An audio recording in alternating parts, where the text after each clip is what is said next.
Finally, I think this is the last slide. I just thought more with respect to from the perspective of the employers.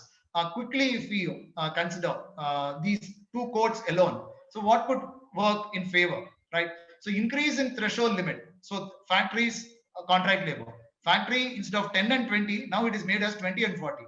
Contract labor instead of 20 or more contract labors, the applicability is made as 50, right? So maybe that could be favorable for the employers, and the recognition of electronic records, leveraging on technology, online processing.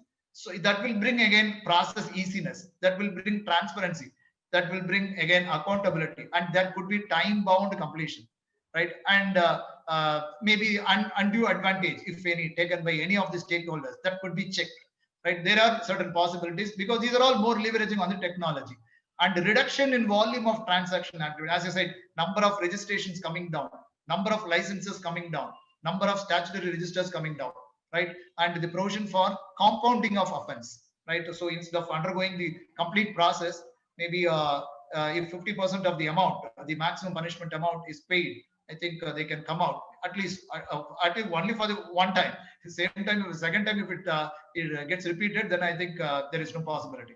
Then there are certain deemed approval provisions also, right? So we make application, but we wait for unlimited time, right? Nowadays it happens, but now I think if it goes beyond 45 days and if there is no information, then that is deemed as approval. Something like that is now brought in.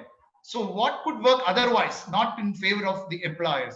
So again, the subjectivity, the subject, when we say law, I think the beauty of law itself is in interpreting the definitions particularly. So the subjectivity and the room for interpretation will always continue. But that since that is there, sometimes I think it could be difficult for the employers to understand it in the proper sense.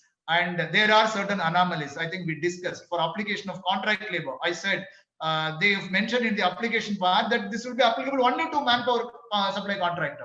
So why job contractor is excluded? There is no explanation there, right? Similarly, bonus will be, once it becomes applicable, that portion will continue to apply even if the threshold limit falls below subsequently or not, because it is doubtful, because it very clearly says every accounting year there must be 20 employees, right? So we may require clarity on that. Then calculation of remuneration, I think we discussed the definition of the term wage.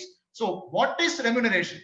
I think that calculation, some clarity is required. Otherwise, if we are not able to determine the remuneration, then it will be difficult for us to arrive at the wages, because remuneration minus excluded portion will give us the wages. So I think some clarity is required on that front also. And financial commitment, of course, because the social inclusion is there, that should be accepted. I don't say no, but still because of that, the financial commitment for the employers could go up, right? See again the term definition of the term wage. So only 50% can get excluded, right? So this will have implication also. Obligation towards contract workers, I think now facilities are provided directly by the principal employer. So I think there also financial commitment can go up. And the increased penalty quantum, we all saw that in both the courts. And since amenities are to be provided separately for transgenders and social security for unorganized workers, I think all these things again could increase the financial burden of the employers. But of course, these are all the observations. Maybe when actually the code is getting implemented, we get the date of commencement, it can be otherwise also, right?